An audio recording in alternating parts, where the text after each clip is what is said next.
ku bufatanye na United na True Art Entertainment kugira ngo filime z'ubwenge zibagereho. Nuko tugatangiye ukibona filime itangiye gutya wumva ijwi ari mwenyewe jya umenya kugiye gusobanukirwa izi ntago ari za filime zavugirijwemo induru. Dutangire hakuno mu masaha y'ijoro barakwereka hari yazaga hari kan ni mu gicuku ati ndabizi neza cyane ndetse nibigoye kubivuga kwa abantu bose riga bagushaka bashaka filime z'icyamamare ndategura hakuno barakwereka umusore waje yaje itakuramo imyenda yambara hano gira gutya ni mu karesitora bimeze biti masaha y'ijoro muri resitora yo gusurimo abaseriferi bari mu kazi mu karesitora nyine ya komande ziratangwa masaha y'ijoro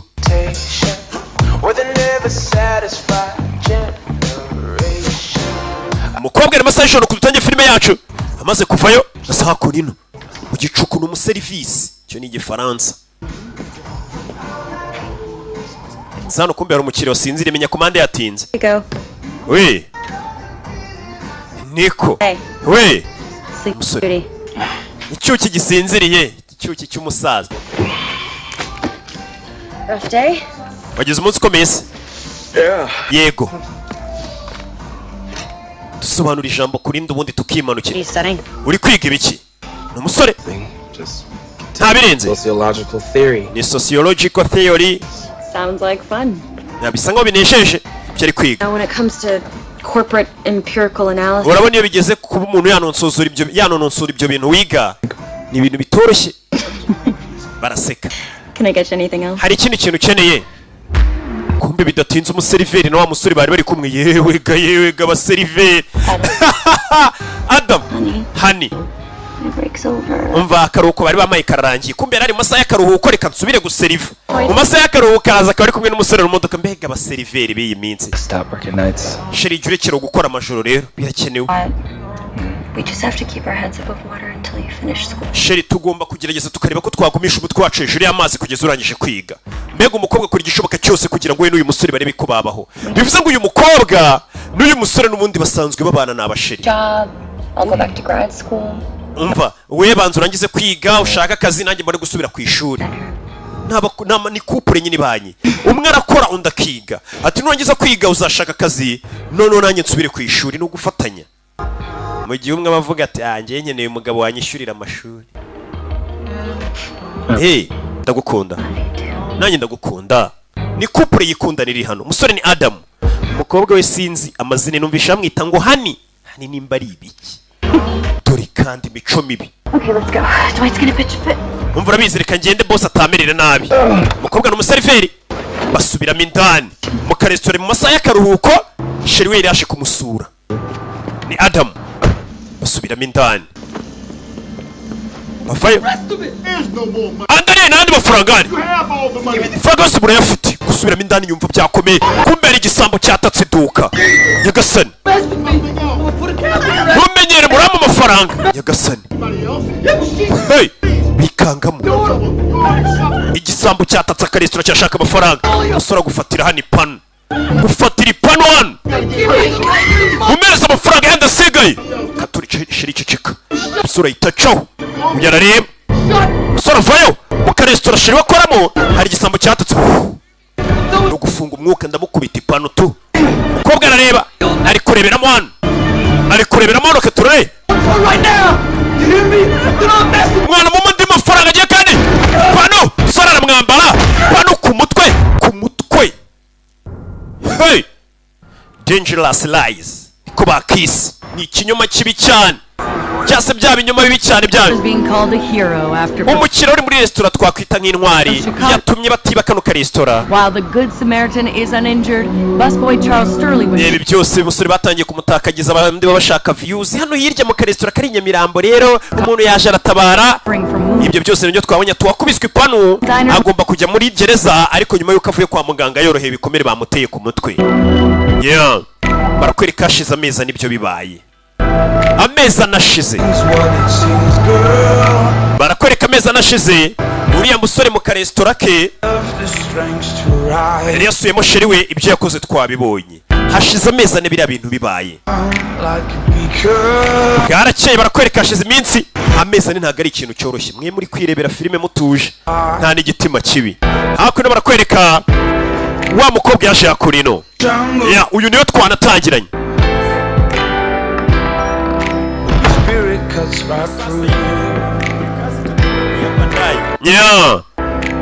umukobwa zan katorori rake turagusuhuje rukumani we hakurino yaratuva mwaramutse Ronald umukobwa yaje yakurino aho twatangiye ari umuseriveri yaje yakurino n'urugo rw'ahantu hamagara twitwa Leonard cyase Leonard we azakuna umukobwa atora ikinyamakuru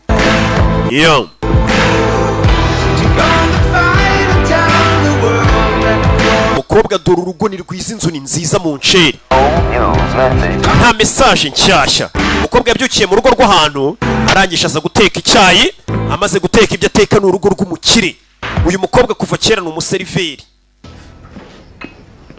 shize amezi ane urakoze Kati umukobwa yitwa Kiti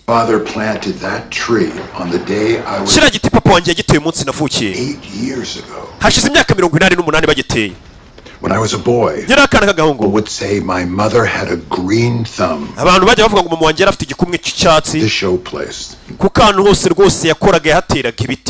hired a fellow once to clean it up. This was a couple of years ago. $2 weeks and then stopped coming. I sound like some silly old man. 3 4 months ago today. Hashize amezi ane uyu munsi to my door. Agents ukorera kunyohereje nk'umukozi na agents zibazohereza abakozi mu ngo. Uri inshuti yanjye uri umuntu nyitaho. Come on. Kirafanze nk'imiti. Your medication. Usanga nyine ari company zohereza abakozi ku musaza nk'uyu w'umukire bo wibera mu nzu wenyine bagakohereza umwana w'umukobwa uzajya ugufasha kwitaka kubikiriza igihe unywera imiti. Couple of weeks. Hashize ibyumweru 2. Yaratashye na sheri we. Gotta jump through a lot of hoops. Umva naragiye gukora interview muri company hambaye cyane sinzi ko ndi butsinde. That kind of job, you know, they have their own way. Urabizi kano kazi nangingiye gusaba bafite uburyo bakora ibintu byabo. Usore yabuza akazi. A little stressed right now. Mfite stress none umukobwa ni ukora wenyine. Another call from the student loan people today. Babantu bishyuza inguzanyo y'ishuri no bari guhamagara. You stopped taking classes, so we have to start. Warekeye kwiga rero bivuze ngo tugiye gutangira kwishyura inguzanyo. We're to a collection agency. Bitisa amafaranga bazatangira kuyakura kuri agence yanjye nkorera abanyaka amafaranga yawe. Why you're at it too? Yakasani. The rep with her health insurance. Okay, Katie. Umenye ko tutarishura na silence y'ubuzima. Alright, don't worry. Umusore natabona akazi ngo amafaranga baratangira kujya bayakata umukobwa yo kwishyura inguzanyo y'ishuri. Ni ikibazo mbega nago byoroshye. Buri rukundo niyo rwaba ruhara amafaranga yadahari hari ikintu kiba kiri kubura. Do. Katie. Not to worry. Oya wimbwira ngo simpangayike. Sorry. Babarire. Mve. Mukobwa afite ibibazo. Ni ukora wenyine. We're in serious trouble. Turi mu bibazo bikomeye Adam. We need to get some money coming in soon. Dukeneye gushaka amafaranga ko byamera kose. Saying that for months. Umaze amezi umbwira ngo uraza gushaka icyo wakora. For me to take some minimum wage job. That's why I quit school so that I can find something that pays enough. Sheri nanjye niyo mpamvu naretse ishuri kugira ngo nze nshaka amafaranga. I just need a little bit more. Kugira ngo twishyure byibura amadeni dufite. I need more time. Nta kindi gihe dufite. Nta gihe dufite. Let me help. Reka ngufashe. Oya ndabyikorera. Adam ariko nawe umukobwa ararakara ibintu batangira kubimena. Sike. Nakubwiye ngo amafaranga ahantu atari ari ikintu kiba kibura. Amafaranga n'urukundo ni ibintu bibiri bigendana byuzuzanye kandi birenze byose. You ever listen to me? Kuki utanyumva? Why did you go in there? Kuki ubundi cyagiye wagiyeyo? Adam. Nari nakwinginze. He could have killed you. Cyagiye amezi anashize bari kukwica wagiye gutabara nakubuje watabara gutabara iki? Cyagiye afata ipanu dutangira filime. Never hearing your voice. Ibaze iyo bakwica sinzongere kumva ijwi ryawe. Umukobwa nako karamubabaje. Umusore buryo agiye gutabara. Nta kintu kikimeze neza na ndimwe rirenze. Sheri yashize amezi n'ibyo bintu bibaye. No. Oya. I'm sorry. Babarire umukobwa cyo. Karakaru karamubaje umusore yagiye gutabara yirengagije ko bashobora kumwica.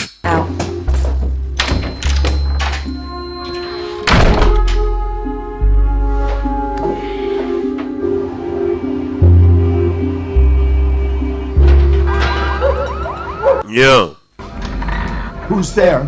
Ninduri mintani. kumbe muze yari hano mu masaha y'ijoro.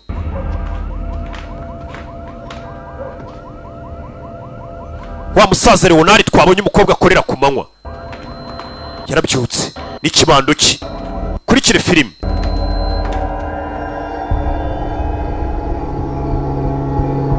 Kumbe umukobwa niho yayisaza. Amaze guserera na sheri we yayisaza hano. Sheri we ari kumuhamagara umukobwa ntiyitaba. Leonard.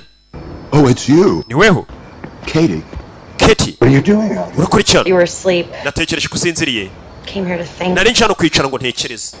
What are you doing with that? Urakora iki nicyo kibando? Someone in the house again. Ndakeka nungiye kumva umuntu muri iyi nzu. Talking, and when I come down, they're always gone. Hari igihe n'injoro iyo ndyamye njya numva abantu bagenda mu nzu yanjye nabyuka nkababura. Nta muntu uhari. Gatorori. You all right? Meze neza? Why didn't you tell me you had troubles? Wa mukobwa kuki utari urambwiye ko ufite ibibazo by'amafaranga? Not your problem. Erega ntabwo ari ikibazo cyawe. Ukeneye angahe? No. Oya. We're friends. Turi inshuti. Ye turi inshuti. Then let me help. Reka ngufashe. I've got a little money set. Je mfite amafaranga bari ku ruhande. Ntabwo nakwemera ko amafaranga y'ubuntu. Starting out. Urabona muri inshuti nako muri couple we n'umukunzi wawe muri bwo mugitangira akazi. About money. Ntabwo mama kwiguhangayikishwa n'amafaranga. But to be in love. Kuba mu rukundo. Family one day. Hari ukazagira n'umuryango ugasazanya n'uwo musore. Ni ibintu byiza. I wanted when I was a young man. Ni ibintu nose nifuza nanjye nyiri umwana kugira umukunzi tugasazana. Some small. Natekerezaga ngo mu buryo mwe cyangwa ubundi. Made a difference to someone. Byibura mwebwe nk'abakorera itandukanye we na sheri wawe nkabaha ku mafaranga. Umve mwambwiye amafaranga mukeneye nkayabaha nka couple yanyu. Ko mbona ari couple ikizamu. Sheri wanjye akeneye akazi. Aho kuduha amafaranga duha akazi. Hari abantu babiyubashye ku buryo umuntu utabwira ati amafaranga ngayemere. Akubwira ati kugira ngo amafaranga ambwira ikintu ngo ukorera bibarirwe muri ayo mafaranga ariko amafaranga y'ubuntu n'ububwa gutuma umuntu amafaranga. Bidatinze umukobwa yabyutse azana sheri we hehe kwa Leonard. Biraza kumera sawa. Aje kumusabira akazi. Genda avugana nawe. Sibyo? Tugende baguha akazi umusore yari yarabuze akazi neza. Akazi nakibura. Hey, buri yibona zino filime tuzisobanura ugasanga zitunza abantu ibihumbi. Yes. Hey, Imana buriya hari ingorora n'ibizadu. I can pick it up after 5 probably. Umukobwa ari hakurino kureba hanze sasa umusore umusheri we ari kumwe na muzere Leonard. Batangiye kumwereka icyo kuri nakubwiye ngo filime z'ubwenge no kuzitangira ubundi. Yeah. Umukobwa ari hano. Hari waje gukomanga. Hi, how you doing? Bite mumise muti. So sorry to bother you. My name is Mickey Hayden. Amazina yanjye ni Mickey Hayden. Agent. Ati ndi abantu bagenda bagurisha amazu b'abakomisiyoneri. But I have this new client. Just got transferred to the city. Ati mfite umukiriya wimukiye muri uyu mujyi. Family, couple of dogs. Afite imbwa, afite umuryango. Anyway, he is looking for just the right home. Iyi nzu yayikunze arayishaka. Driving through the neighborhood here. Took one look at this amazing house. Ejo ise ari gucana bona inzu itangaje. Iyi nzu ntabwo igurishwa. Are you the owner? Niwe nyirayo? No. Oya. Trust me. Ariko nyizera. Waba uri kwangiza igihe cyawe. Lived here his entire life. Ati nyiri inzu yabaye hano n'umuryango we wose kuva kera ntabwo bayigurisha. Seriously motivated. Umva umukire wanjye inzu arayishaka cyane afite gahunda. I don't know what to tell you. Sinzi icyo nakubwira. Babarire. But good luck. Ariko nkwifurije amahirwe mushaka indi nzu mva. Could you do me a favor? None se muko wamfasha? Katie. Banyita Katie. If by some crazy chance hagize nk'ikintu kiba uwo mugabo agahindura ibitekerezo bye, uzampamagare rwose inzu turashaka kuyigura. Ibyo ntabwo bizaba. Thank you. Urakoze. You have a great day. Ugira umunsi mwiza. Uje yitwa Hayden. Yaraje kubaza inzu nimba igurishwa. Umuntu araza akagukumangira akubwira ati inzu yawe wasohotse nka kwishyura. Amafaranga nta kintu adakora. Umukobwa cawo tatorore. They want to make an offer? Sounds like it. Bashaka kuyishyura ye. I'm sure it'll look better after. Bagira gutya bagafata n'akaruhuko bakanywa kuri byeri n'umusaza bari gukorera bombi n'umusore we sheri we bamuhaye akazi. Must be nice. Dore inzu ukuntu baba yiriye biri hakurya. Ni inzu nziza. Umusore yakomeje akazi. Hano hari imodoka ziba ziparitse umusaza atagikoresha za modoka nziza. Sha bafite barakimara. Nuko cyavuze akomeza akazi k'amaboko. Akomeza akazi k'amaboko. Ndimeze bite rero? Leonard ni mu gitondo. Buri gitondo baza mu kazi. Mukobwa inzu nini nyine uragenda ugategura ibya mu gitondo ugatangira kuzenguruka ushaka nyiri inzari hehe niko kazi kabo. gusa shaho umukozi nk'uyu nguyu kumutunga muri biriya bihugu by'uku gutekera ugira gute ntago ibyo bintu biba byoroshye hano ukabona mfite bari kirosi nka 5 ngo ugire ngo hara ntago biba byoroshye urakoze Keti My parents used to play this. abyeyi banje bajyaga bancurangiriza indirimbo ni nziza Sit with me a moment. yaba wicaranye nanjye ho gatariko tuganire ntago amufata nk'umukozi amufata nk'inshuti ye wicaye tuganire yicara no bumva indirimbo muzamwumvisha ibirimbo bya kera kumba abakobwa b'iminsi abishakira bendova umusore nawe ari mu mirimo y'amaboko hanze yarize amashuri amupfira ubusa ari mu mirimo y'amaboko hey amafaranga bari amafaranga akazi kose uba ugomba kugakora hey hari igihe usaba umuntu ngo ngiye kari akazi sinagakora kandi akaza bakubwira ngo wanguriye intore seroki sha Did you lock the back door? Yep. Good. bidatinze bano baje hano So, when do I get the grand tour? See how the other half lives. Time will. bafayo What about that Buick? Looks like it's been parked there for a while. Let it even drive it anymore? No, not since I've known him. I don't think he's driven in years. yeah bafashe imodoka barerekera bavuye mu kazi nibwo bakirangiza akazi kumbe mu nzira bagenda bakiva mu kazi hari imodoka yasaye nk'ibakurikira ndagira ngo kurikire filime sa mu rugo I was reading online. ndi gusoma online It's medical school with a really great program in ndi pediatrics. gusoma ishuri rwose rifite porogaramu ya pediatric Send you the link. nakwereje link urebe nimba iryo shuri utajya kuryigaho mukobwa ni couple rikundana gusa baracyifitiye utubazo tw'amafaranga ariko ikibazo cy'amafaranga nikijya kinashira rega nta muntu n'umwe ku isi udafite ikibazo cy'amafaranga nanjye ndagukunda bari aho ngaho baraganira iminsi yakomeje kwicuma umusore agera gutya akajya gukora muri rwa rugo rwo kwa muzehe hagakupakupa hagakora muri jaride abantu bakora mu busitani babita gute abasitari ni umusitari akora mu busitani bwo muri uru rugo rw'abakire Mr. Calvin. Mr. Calvin. How are you today? I'm Meze utuye munsi. So we weren't expecting. Ntabwo twari tuzi kuri buze hano. Is this a good time? Ntabwo ari igihe cyiza cyo kuza. Come in. Oya ni kari binjira. Umusaza waje. Mico the best. Mr. Calvin is here from. Leonard, Mico yaraje kukureba. Dore Mico ni pfufu. Calvin, how nice to see you again. Yabibe byose kongera kubona. No. Mico. No, not at all. No, I just happened to be in the neighborhood. Narindi muri kano gace. Drop in, say hi. Ndavuga ntuwaza nkabasuhuza. Might have a chat. Ndavuga ni njye nawe dushobora kuganira. Sasa uyu niwe mu boss nyiri company yohereje uyu mukobwa gukora hano. Mbega ni company yohereza abakozi mu ngo. Mbega ni uhembura ya mukobwa. What's for lunch? We. Oh, jumping in the big scary. Wikanze. You can't be in here. Ntabwo wakinjiye mu nzu uruhura umusitari ukora mu busitani. Drop in. Boss wanjye Mico aje hano busotse atakubona. Yeah, and he sees my husband working here. That won't look a little. Umva, boss wanjye Mico abonye ko banyohereje gukora hano nkazana umugabo wanjye nakakora babona kari bibi. Babona ko nyine hajemo ibindi bintu nyine. Bidasanzwe ko umugabo n'umugore bakora ahantu hamwe urugo rw'umuntu. But I'm hungry. Ndashonje ariko shiri genda ariko genda. Bose ni abayaya muri uru rugo. Ni abayaye. Hey. Katorori. Well, Mr. Wellesley seems Uyakomeza akazi ke. to have gotten... Ni umusitari yikorera mu busitani. Man, I like talking Yeah. to him. You hired a gardener? Mwaje gushaka se n'umusitari ukora mu busitani nuriye. Okay. Well, Okay. I'll see you soon, kid. Tuzabona na vuba Keti. Uyu niwe boss wa Keti niwe yamwohereje ni Mico. Micaco.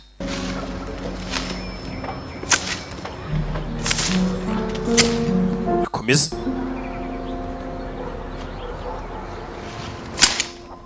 Yeah.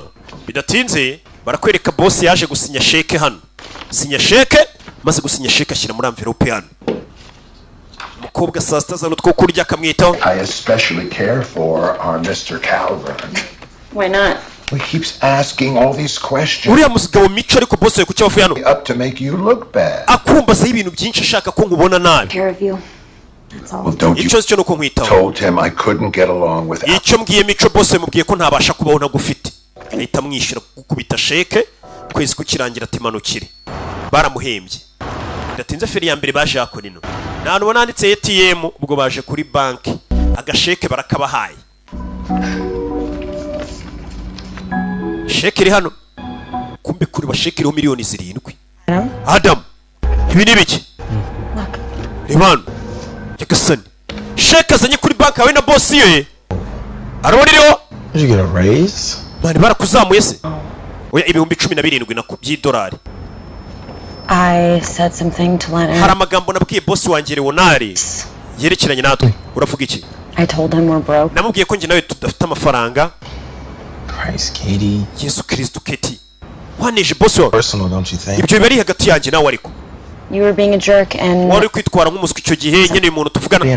Cyane nitwaye nk'umuswa. Leonard wanted to help, so we offered to get. Leonard yashaka kudufasha rero wabona ariyo mpamvu yaduhaye n'amafaranga menshi. Sasa niwo kuba bohemba umuntu igihumbi cy'idolari wamuha sheke akabona umuhaye ibihumbi 17 by'idolari. It's for both of us. Like he added an extra. Wabona isheke ari yanjye nawe ariyo mpamvu yongiye amafaranga menshi. Byari 1700 none yongiyeho 0 ubwo bibaye 17. Uyarahamagara Leonard. Urakora ibiki? We can't keep this. Has to write us another. Ngiye kumuhamagara tumubaze isheke ntago twabikuza amafaranga menshi wabona yanibeshye. Umva ni dusubire ngo dusinyire indi sheke banki iraba yafunze. Kicking in our door. Kandi turamutse turaye tutishyuye amafaranga iri joro y'abandi byaba ari ikibazo. Alright. Sawa. Look. Reba. Why don't we kubera iki? Deposit the check. Tugende ano mafaranga tuyabitse. Just for tonight. Dufate amafaranga make dukeneye twishyure. Talk to Leonard in the morning. Mu gitondo tuvugane na Leonard tumubwire ko amafaranga ye yaduhaye menshi tumusubizayo. Mbega bagenda amafaranga babitse kuri konte yabo bakureho yabo bakeneye bishyura amadeni mu gitondo bashyire boss ati waturengereje amafaranga menshi usubirana amafaranga yawe ntawe dukeneye cyangwa babwira impamvu yabahaye amafaranga menshi kumbe ibyo byose ko bari kubikora Hayden wa undi waje avuga atagurisha amazu ari kubareba. What's Leonard's deal anyway? What's he doing in that big house all by himself? Ubundi uramugabo kukireho naraba mu nzu nini wenyine. His parents passed away like ababyeyi be barapfuye 30 years ago. Imyaka nka 30 ishize. Child, never married. Yariwe mwana wenyine bafite ntiyigeze ashaka umugore nta wundi muryango afite. Must be tough. Menya bigoye. Being all alone like that? Kuba uri wenyine kuriya ni umusaza uba wenyine asaje ari wenyine ni mpamvu barashatse abakozi. Ariko ni umuntu mwiza Leonard. Ni boss we. Yeah. Umukobwa aza kwishyura udufagitire hako nino. Wibutse izi filime ufite nk'umuntu wawe wabuze ukuntu yirebera Agasobanuye cyangwa iki uzajya uzisanga ku Gasobanuye 250.com Agasobanuye 250.com. Ubwo niba abantu batabasha kubona umu DJ hafi naho ubundi uzajya uzisanga na ba DJ United bayazibahaye ndetse na True Art Entertainment ku bufatanye na Rock Entertainment. Umukobwa byuka aza gutegura imiti y'umusaza abantu bari muri zira zabukuru usanga banywa imiti myinshi hato na hato ngaho baba barwaye bya birwara bita bya rusoka kiraza kikagusoka mu mbavu shawo bya rubaga impande imiti bari myinshi mbega. Umukobwa wese ni witegura akamenya tumusaza mu gitondo aranywi niyi saa 6 niyi umusaza urabona bayisazi hari n'imiti buri abatibuka yanywa izi saha. Mbega bagomba kugira umuntu nk'uyu nguyu ubyishyurirwa neza akabikurikirana neza. Ngakuriya nanjye mfite umuntu ukurikirana ibintu by'imirire iminywere ibyo ndi bwambara ibyo ni ibintu ntajya mbonera umwanya wo gutekereza mba ndi gutekereza filime ndi bubahe gusa. Umukobwa kubyuka yaje hano mu gitanda asanga boss ntago ari hari ndagira ngo nkurikire filime. Yasanze boss atari hari akomeza gukata mu nyubako ashaka umukira ari hehe. Hey kata mu nyubako kurikire filime. Leonard we kugira no yasanze boss dore aho yicaye nimba ariho yaraye bo ninjoro nabahaye ibihumbi 17 by'idolari. Kirano hariho na boss atanyeganyega irisinzira. Niko katorore umusaza muzee gukora hano yumva umusaza niba agihumeka Nyagasani sinzi.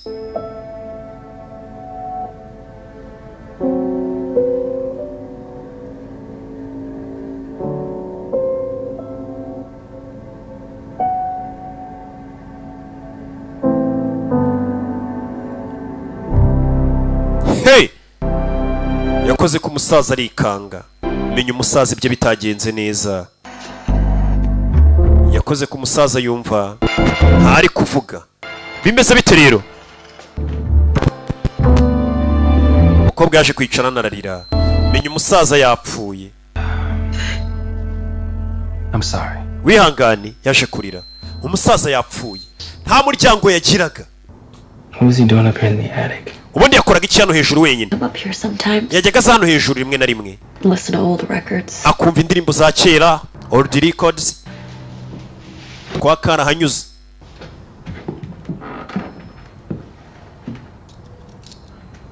uyafata urufunguzo ruri hano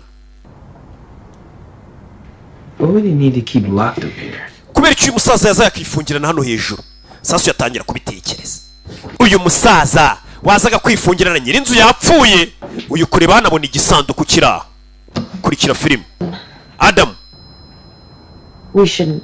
ibyo ntabwo twakabaye tubikora sheri njye reka ndebe wana none se ko nyirinzu yapfuye reka nirebere bari mu nzu y'umukire wapfuye Katorori usore kurebamo hano harimo ibintu bimeze nk'ibya kera amafoto ngwino urebe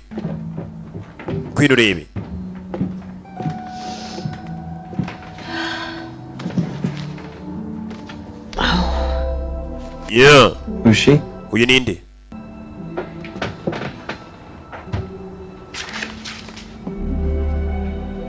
I don't know. Sinzi. All these letters. Izi nzandiko zose harimo amalettere menshi. Didn't you say that Leonard never married? Sugeze kumbwira ngo Leonard nigeze ashaka umugore.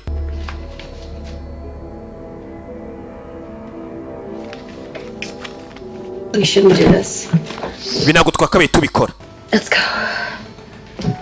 We need to call 911. Nihamagara 911 bahamagare polisi. Sasu yukubura nabona amafaranga Nyagasani. Sheri we dore igisanduku cyuzuye umufungo. Nyirinzu yapfuye ukagwa ku mufungo nk'uyu wabigenza uti. Ubigenza ute? Kumugane wa mupapa. Wambwiye ngo yabaga hano wenyine imyaka myinshi polisi kwiyamagara babaye babiretse. Babonyemo amafaranga mu nyubako. None se sheri yabaga wenyine. He doesn't have any family. Nta muryango n'umwe afite. Umve nabakene ni babiri. Ni couple y'abantu bakishakisha bitaracamo. Nta uri kureba iyi filime nako gakobwa mukundana. Aya mafaranga nido hamagara polisi yabika muri safe zabo. Government will take it. Guverinoma yatware. Why should we let it get caught up in the system like that? Aya mafaranga azajya muri system ya leta. Do some real good. Mu gihe aya mafaranga yakaba yakora ikintu kizima ku buzima bwacu. But she cared about you. Wambwiye ngo musaza n'ubundi yagukundaga yakwitagaho. Yakifuje kugufasha. Well, there you have it. None se ari amafaranga wayatwaye aho kugira ngo atwarwe na leta. Leta itanayazi. Barabyumvikana baguye kugapfunyika. Hako sheri. Ariko tugomba kwigengesera. Yego. Turi bwigengesere. Adam. Sezeranya ko tugomba kubigendamo gake. Amafaranga bagiye kuyibikaho. Nubundi se kiyupfuye ubisiga. Abazima rero reka babisigarane. Ntabwo barahamagara polisi bagiye guhamagara polisi bayibwire noneho ko umuntu yapfuye ariko ari amafaranga na yabo. Bidatinze bahamagaye polisi ariko bamaze kumvikana kuki kumufunga ari uwabo. About 4.5 months. Waramaze igihe kingana ikikora hano hafi kwezi n'igice amezi 4 n'igice. Leonard stayed here alone at night. That's how he wanted it. Natahaga ninjoro Leonard yararaga hano wenyine. Undi detective. Weruka kumubona ryari? Ejo nimugoroba. A little early to go to the bank around. Navuye hano kare kugira ngo njye kuri bank saa 10 n'igice. Nawe ukora hano Mr. Ketina? Just a couple weeks. Maze ibyumweru ibintu makora. Njye nakoraga mu busitani nari umusitari wo muri uru rugo. I kind of got that. Reka ngende. Katorore, wani detective. Ninzu ya Filemon. Mr. Wesley doing? Was he having any health issues recently? Mr. Wesley se yarameze ati yarafite ibibazo by'ubuzima. Fine. I mean, he's 88, so yarafite imyaka 88. Medication, but yanywaga imiti myinshi ariko. But he wouldn't have complained about it anyway. Ariko ntabwo yajyaga ambwira ko ari ikibazo afite mu buzima bwe mu mubiri. Ntabwo ari uko yarameze, ntabwo ari wa muntu wahuraga urwaraguritse oya. I'm gonna need to get some contact information next of kin. Ndaza kuba nkenera amakuru nk'umuntu bafitanye icyo bapfana. Nta muryango yari afite. No. Oya. Nta famille yari afite. Okay? I'm sorry for your loss. Wihangane kubw'igihombo mwagize. Have any questions? Nimba mufite icyo mwabaza, Just give me a call. mwaduhamagara kuri iyi nimero. Oh. Abapolisi. Leonard once told me he wanted to be cremated. Leonard atarapfa yarambwiye ngo umunsi yapfuye yifuza ko bazamutwika. Ivu rye bakarinyanyagiza muri iyi jaride. Cremated yashaka kuza ko napfa umunsi yapfuye bazamushyingura bamutwitse apana bya bindi mucukura mugashyingura uyashaka ko bazamutwika ivu rye bakarinyanyagiza ngo hakuno no hatuye buri muntu buri afite imyizerere ye barakwereka ibyo byarabaye Katorore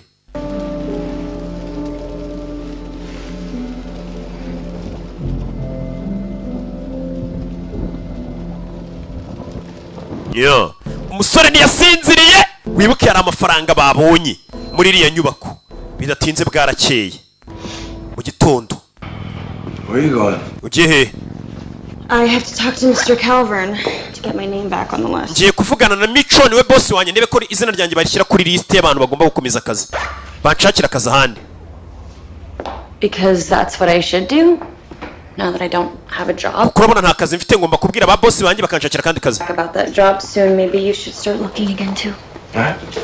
I will. Katorori Sheri bye wibuke uyu mukobwa afite agence nyine akorera irangira abakozi ahantu bajya gukora iyobowe na Mico Katorori yacho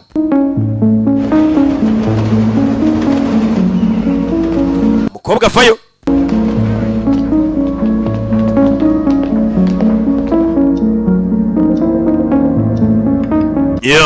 barakwereka umusore yasigaye hano mu rugo kureba hano abona urufunguzo rufungura hano muri rwa rugo rwa musaza ariko ruriya rugo ko twarusizemo amafaranga agatima gatangira kurehareha urebe filime witonze umukobwa yaje hakuno no kureba kuri kampani ye nyine irangira abantu akazi nimba ari icyo nagukora rwose ndabyumva uburyo wabayemo ndifuza ko munshakira akazi ahandi tuganire muri ofisi yanjye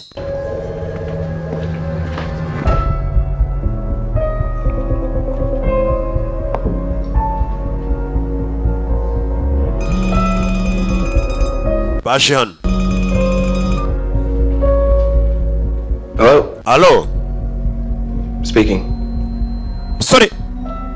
Oh, hi. Yeah. Oh, biti. I agree. I thought the interview went very... Natekereje ko interview yagenze neza. I see. Ndabyumva. Aho yari yarakoze interview yaruka gukora. I completely... Oya nta kibazo ndabyumva nta kibazo. Ubwo kamenya ko interview yitsinzwe. Hari ukuntu umuntu aguhamagara akubwira ukavuga ati nta kibazo ndabyumva. Kumbe bamuhamagara bamubwira ati ahantu wagiye gusaba akazi ugakora interview byanze gucamo. Back to work. Not until the police finish their investigation. Investigation? Well, muko ntago twahita tugushakira kandi kazi rero ngo tukurangira undi mukira polisi tararangiza iperereza. Cooperate with the authorities to be... Tugomba kubanza ugakorana n'ubuyobozi tukamenya neza urugo wakoragamo nyirarwo yarapfuye ntago twakurangira kandi kazi rero ngo ujye mu rundi rugo tutaramenya n'urugo wakoragamo nyirarwo yapfuye ate. Wait, you think I had something to do with what happened on... Urashaka kuvuga ko araho muriye n'ibyabaye se? Of course not. No. This is... I'm sorry, Katie. This is... Umva aya na mahame ya company tugenderaho. Urugo wakoragamo nk'umukozi wo mu rugo twakurangiye nyir'urugo yapfuye. Ntago twete tukurangira ngo ujye gukora mu rundi rugo polisi tararangiza iperereza kandi koko nibyo. I wish I knew. No sinzasubira mu kazi ryari nakifuje ko nakabaye imbizi. Umukobwa rero dore ngarabura akazi ke. Umugabo nawe bamubwiye ati nta kazi wabona none ha interview warayitsinzwe. Bimeze bite rero?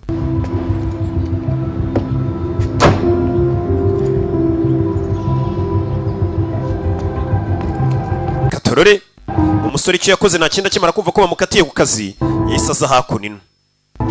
Kurikire filime ahise agaruka muri rwa rugo rwanya kwigendera amafaranga y'abandi atangira kuyabara. Dore ngaratangira gutera imirwa amafaranga ubundi se n'ay'abandi ko nyirayo yapfuye ari muri iyi nzu aricyo yumvishe. Icyo yumvishe. Hey! Nibaka indani amafaranga yita yafata yose arongera arayatsimba. Arayatsimba.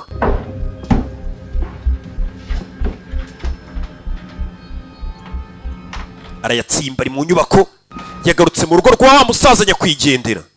Bimeze bite?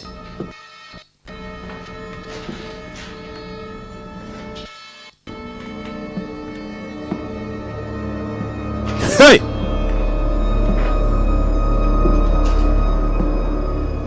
Katorore mu nyubako indani Katorore kure banabona ibintu bamenye nyuma ye bamushyizemo muri rwa rugo rwa nyakwigendera. Ibi ni ibiki banyarwanda nakubwiye ngo filime nuko itangiye. Sorry. Yakanguye na telefone iri gusona. Yakanguye na phone. Allo. Hey. What were you thinking? Watekerezaga ibiki sheri? Come in here like this, like we still. Ntabwo guma kuza muri urugo rw'abandi nkaho ari utubarizwa. I'm bleeding right now. What do you want from me? Sheri mbabarira nawe ndi kuva amaraso uranshaka yiki? I asked you and you promised. Naragusabye uransezeranya. Promise. Ko bagiye kwigengesera ku mafaranga ari hano. Look, I'm sorry. Babarire. But if I wasn't here, I think that money would be gone. Iyo nza kuba nari nari amafaranga ari kuba yagiye. Nigute bari kumenya iby'amafaranga? Why else would they be here, Katie? None niki cyatumye abantu baza muri iyi nzu? Nimba batazi iby'amafaranga ari? No, they came up behind me. Umugabo yanturutse inyuma. They couldn't have known you were here. Menye bari bamenye kuri hano. Didn't like that.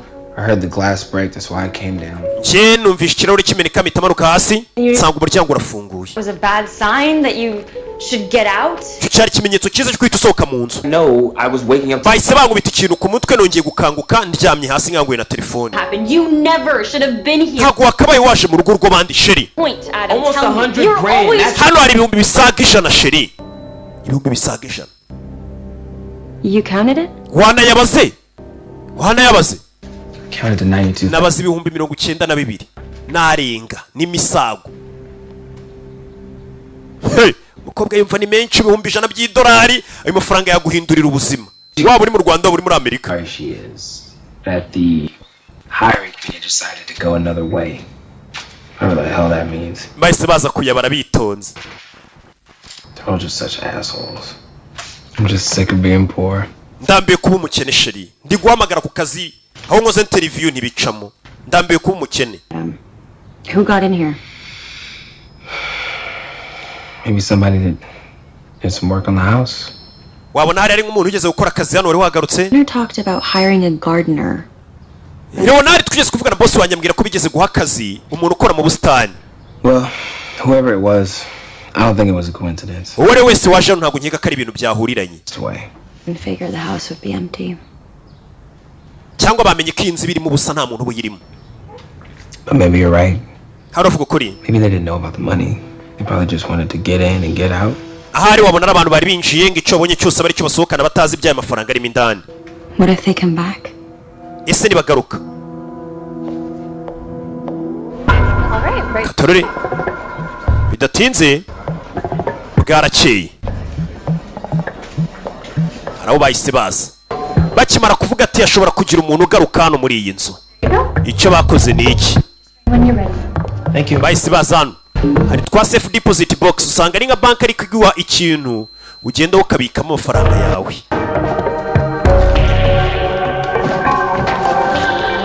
Aramuhereza. Katorori bavayo.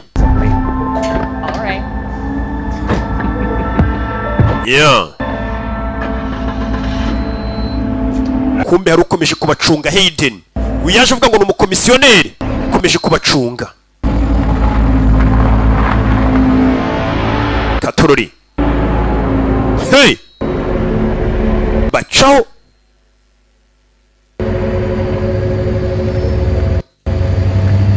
Uyarabacunga umugabo akomeje kubacunga kuva twatangira filime. Ibi ni ibiki? Baje hano mu rugo ariko baby z'amafaranga se kari kuri konte. Amafaranga regazana n'ibyishimo ubundi nibazana kubeshye. Bajyaga batabari ku munabi ngamadeni y'abandi biki. Ariko nyine amafaranga basize bayabitse. Ntago bashyize kuri konte yabo. Bashyize muri safe deposit box. Nayo nyine bakagwaga bakantu wabikamo ibintu byawe niki? Icyo ari cyo cyose. Bimeze bite? Mwirinde imico mibi ndabyanga.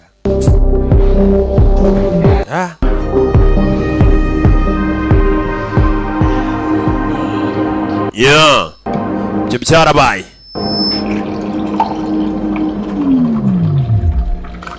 Mu gitondo.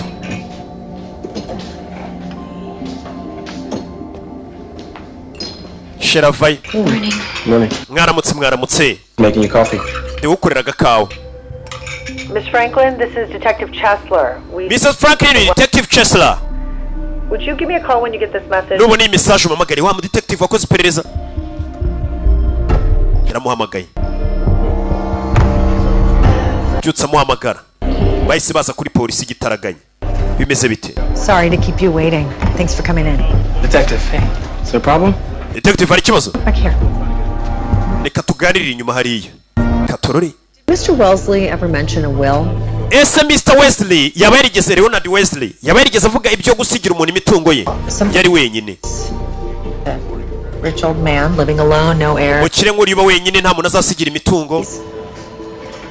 I'm sorry, detective. Bari detective. I don't, what is this about?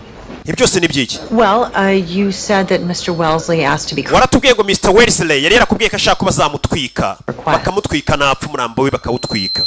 Yes. Ni uburyo bwo gushyinguramo yego. We do.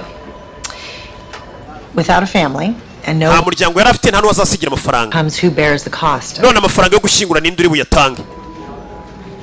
Turayitaho turayishyura. Okay. I've got the paperwork right here. Okay, sinya hakuno rero ubwo ngubwo umukobwa ati amafaranga yo kumushyingura ndayishyura. Nta kibazo. Katorori. Bidatinze bahise baza za rusororo. No gushyingura ari babiri nyine.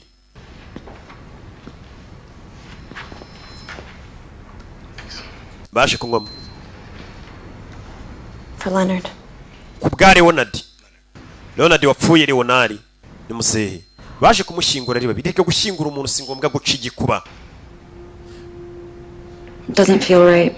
Hari amafaranga tuyasubize mu nzu y'abandi ndumva bitameze neza. Umukobwa kandi ariko sheri wajuze reka imikino. Let's just be here. Reka tube turi hano. Kumbe undi winjiye. Umukobwa atari amafaranga twasubije mu nzu y'abandi ko ngiye numva bitameze neza. Tugira icyo tuvuga. He shall be like a tree. Azamera nk'igiti. Of water. Giteye hafi y'amazi. Worth his fruit in his season. Imbuto zacyo zikera neza. Do it. Shall prosper. Icyo yakora cyose kandi kizagenda neza. Ni amagambo ari muri Bibiliya. Azamera nk'igiti giteye ku mugezi, imbuto zimere neza n'icyo azakora kizagenda neza. Wellesley's attorney. Hari waje avuga ati ngenda n'avoka uriya Leonard Wesley. Miss Byron Kim. Banyita Byron Kim. Leonard never said anything about an attorney. Leonard ntabwo yigeze ambwira ko afite umwavoka. Call me Julia, and I'm not surprised. Unyite Julia. The first I heard from Mr. Wellesley was only a few weeks ago. He called ubwo numvaga Mr. Wesley yaramamagaye ibyumweru nka 2 bishize. And asked me to come to the house. Nibwo yamagaye ambwira ngo nze mu rugo yambwira umuntu azasigira imitungo ye. He was very specific about that. Ibintu nk'ibyo ariko kari ibintu yajyaga avuga. Yarambwiye ngo nze ni mugoroba kubera iki? Umve. Muzehe. He left everything to you. Imitungo yose uriya musaza yarayigusigiye umukobwa arikanga. Hey! Yayisigiye umukozi we wo mu rugo. Ibaze nawe ku kantu kuba umukozi wo mu rugo nyiri urugo yapfa bakakubwira ati burya nyiri urugo yari yaragiye kwandikisha ko aramutse apfuye ibintu byose yabisigiye yitwa Katie Franklin. Mama we! Yewe sinzi icyo navuga imitungo yose bayisigiye umukobwa. Yagasani. Biramurenze. What happens now? Ubuse yagiye kubiki bigiye kugenda gute? Just you read over the will very carefully. Ndagira ngo banze usome iyo will witonze. Ibyo bamusigiye nyine. I have a lawyer. Ubaze navuka we ntavuka mfite. Wellesley did pay my retainer in advance. Wesley ntabwo yari yanyishyuye amafaranga yandi yaka kazi ndi gukora. What transition we can't just move in right away? Tukimukirana ayo mafaranga turaza kujya tuyakwishyura natwe. That the will is going through probate, which takes about 3 months. Biraza gutwara amezi nk'atatu leta iri gusuzuma koko ko iyo mitungo ari weho bayisigiye nta kibazo kirimo. Nyine leta irabanza ikabisuzuma ariko imitungo ubwo ari yawe nyine ari yawe uyirimo ariko banasuzuma. Leonard yaraguhamagaye gutyo gusa. Utamuzi? I never met him before. Ntabwo rero ahuye nawe na mbere. Why did he call you? Kuki yaguhamagaye? Me on the internet. Yambonye kuri internet nk'umwavoka. My name. Avuga ko yakunze izina ryanjye. Byron was his favorite poet. Oh, koko Byron yari we muntu wa mbere uvuga imivugo yakunda kandi nawe witwa Byron Kim. Sorry, Julia. Mbabarire nako Julia. Kind of new at this. I'm not really sure how to go about it officially. Bino bintu rero ntago bimenyereye sinzi uburyo ndi bubyitwaremo. Ndaza gukenera ubufasha bwawe ibintu byo kuba umukire. I hope you're ready. Wa mukobwa hari amahirwe menshi ari imbere yawe n'impinduka nizere ko witeguye. And how about Adam? Nawe se Adam umugabo wawe? Well, he does understand that legally where it comes to this house, you make all the nizere ko abyumva ko iyi nyubako n'ibintu byose birimo ari ibyawe atari ibyo ariho babisigiye. Which is how it should be. These things, you just never know how it can change someone. Ibintu nk'ibi ngibi tugusigiye ni ibintu bihindura umuntu burundu. Good. Leave it to me then. Great. Okay. Thanks. For a month, just first class all the way. You got your MBA before you know it?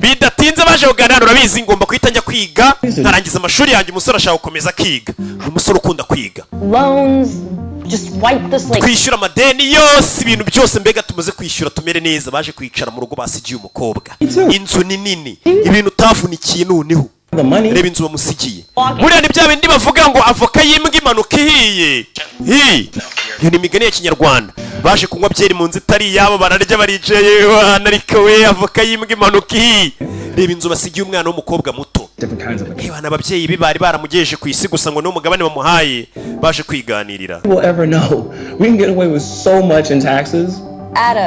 Adam We still have to be careful. tugomba gutangira tukigengesera muri ibi bintu Okay, don't you think it's time for us to treat ourselves? Jeri twite hariko God knows I have. wabikoreye nanjye kandi narabikoreye You're right, but we have to settle in first. reka tubanze dutuze ariko mbere na mbere Just a little while longer. tubitware gake gake dutegerezemo umusore warumva bahita batangira guserebura muri aya mafaranga bagatwika okay We'll take it slow. tubitware gahoro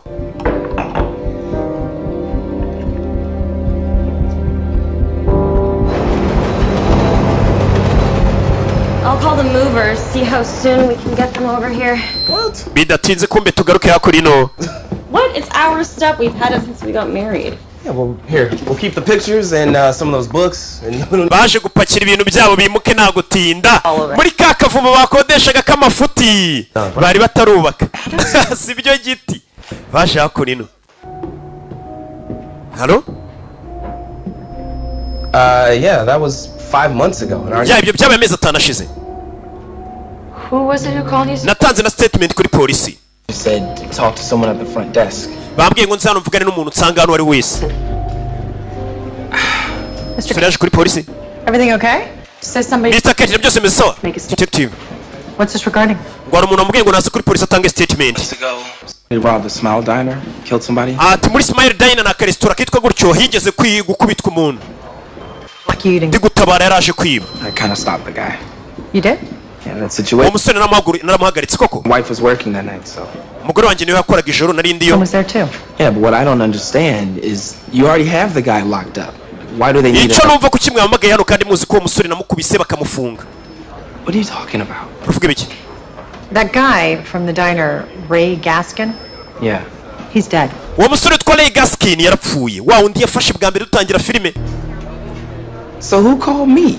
None se ninde wampamagaye hano rero kari cyo ndi kwibaza. Myself.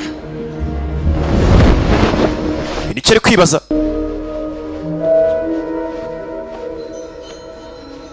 Yeah.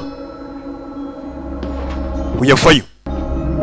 Wa musore yafashe ari kwiba muri restaurant bamujyanye muri gereza ngo ari umuntu wamujombeye icyuma muri gereza. Sasa umukobwa yaje hakurino ari kwimukira muri rwa rugo rwiza rwo wa musaza bari ku rusasa rumeze neza ako kanya hari uwaje. Babarira gato. Katie, you remember me? Yeah, going back here. I know it's a pain in the ass, right? But my client, he's driving me nuts. Umva umukiriya wanjye na nubari kunsaza. Iyi nzara cyashaka kuyigura. Uyu nawe mugabo iminsi bakurikirana witwa Hayden. It's not for sale. Iyi nzu ntago igurishwa. Can speak with the owner myself. Navugana na nyiri inzu. At least I can say I tried. Look, I'm really busy. Umva ndahuze. Show up here. Ntago ukwiye kuza gutyo kwiboneye utateguje n'umuntu. I want you to go now. Ndagira ngo vyano ugende. You know, Katie. Urabizi Katie. This ain't my first rodeo. You know, one of the first lessons in real estate. Isomo rya mbere banyigishije. Nyiza muri bino byo kugurisha amazu. Nuko banza nkamenya iyo nzu nyirayo n'ibiki byose birimo. Mr. Wellesley. Ndabizi ko nyiri iyi nzu Mr. Wellesley yapfuye, Leonard Wellesley. Birababashe. The house isn't for sale. Iyi nzu ntago igurishwa. You know, I've had my eye on this house for a couple years. Maze imyaka nk'ibiri inzu nyicunga. Old man. Uwo musaza kicks the bucket. Yapfuye. And you think you can just move it? None uratekereza ko wahita ukimukira muri iyi nzu kuyiboneye. Wish you well. Ukumva ko naseka nkakwifuriza ibyiza gusa. I own the house now. Ubu iyi nzu ni yanjye. What the hell are you saying? Uravuga ibiki? Did to me.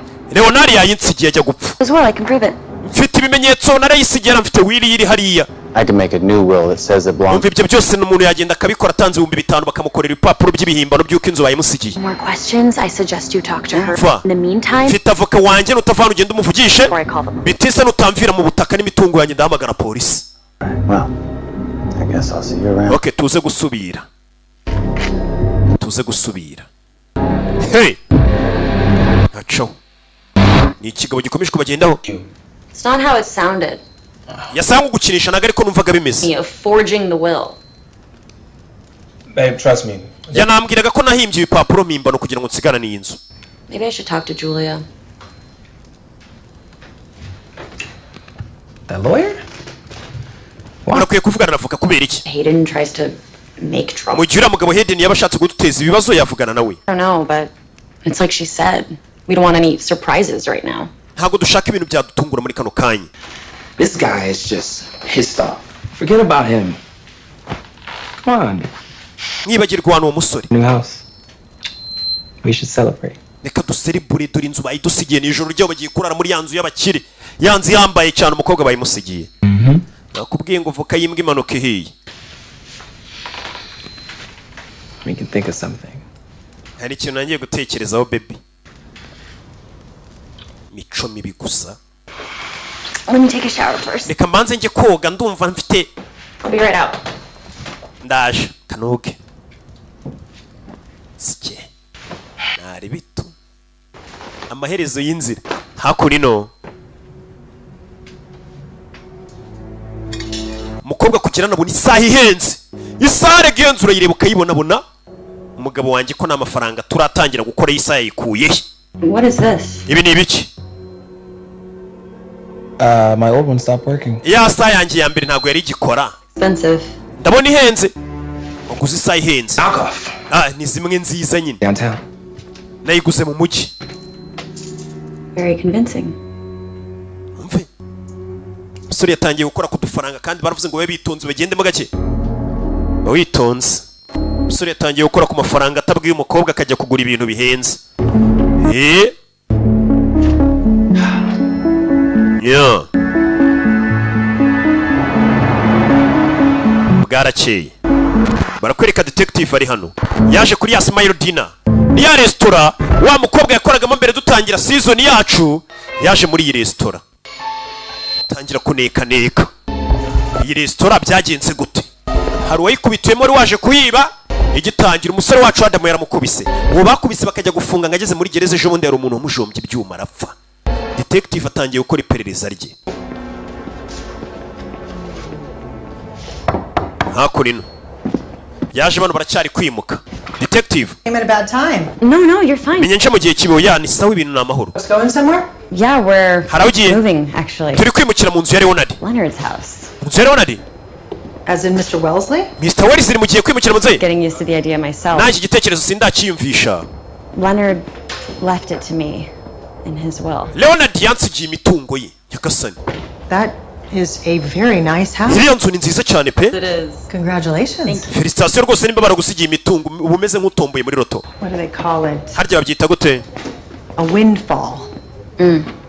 Doesn't happen every day. Nope. Ibintu nk'ibyo ntago bikunze kuba buri munsi.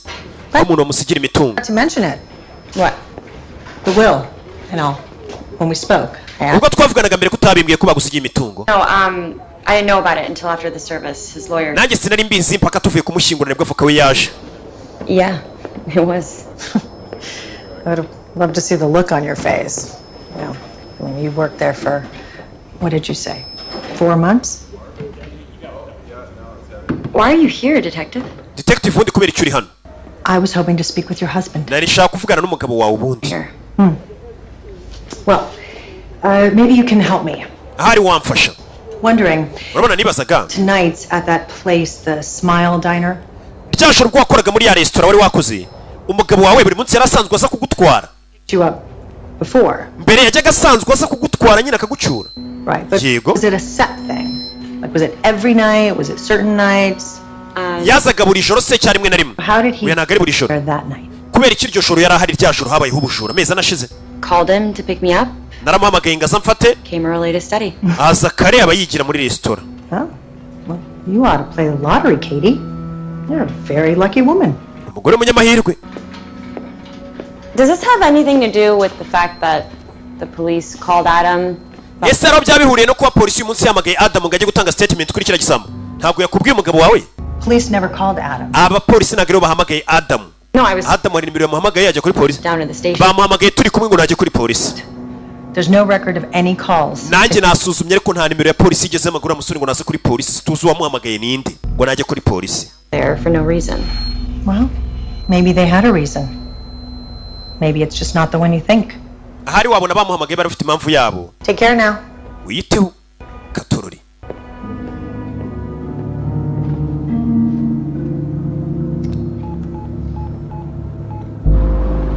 Yeah. Katorori. Hakunino. Umukobwa yaraje. Umugabo arareba. Wamuhamagaye kuri polisi ninde? Umupolisi ura detective utangiye gusa nk'ukeka keka. Umukobwa avayo.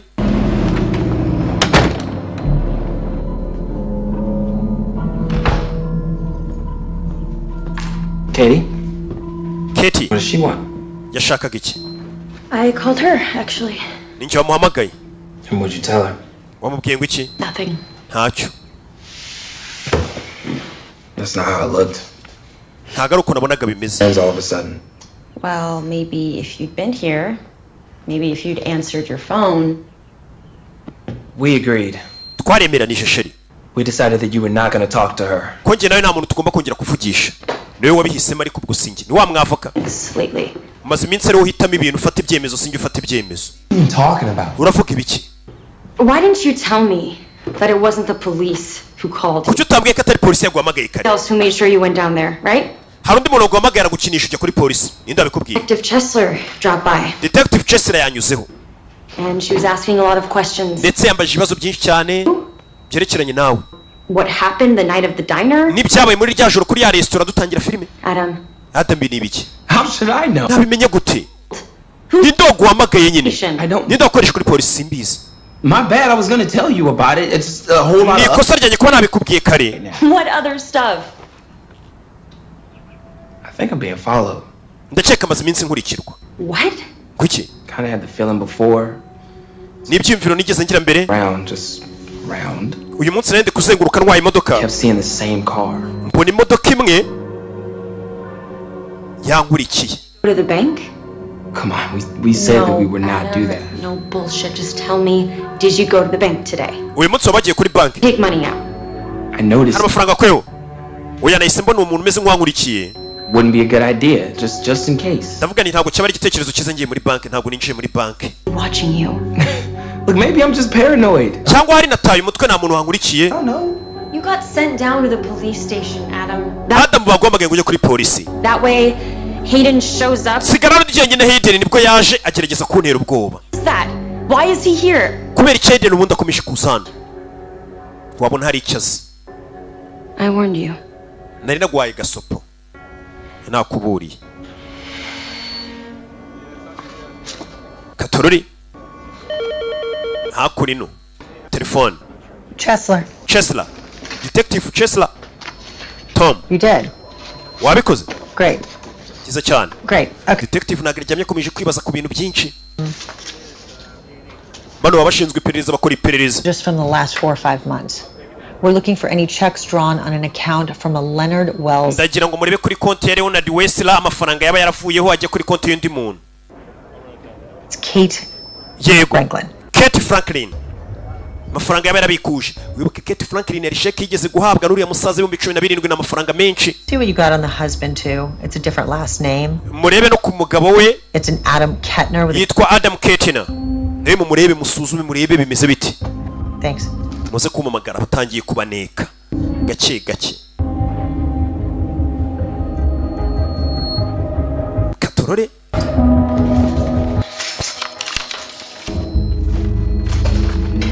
Yo.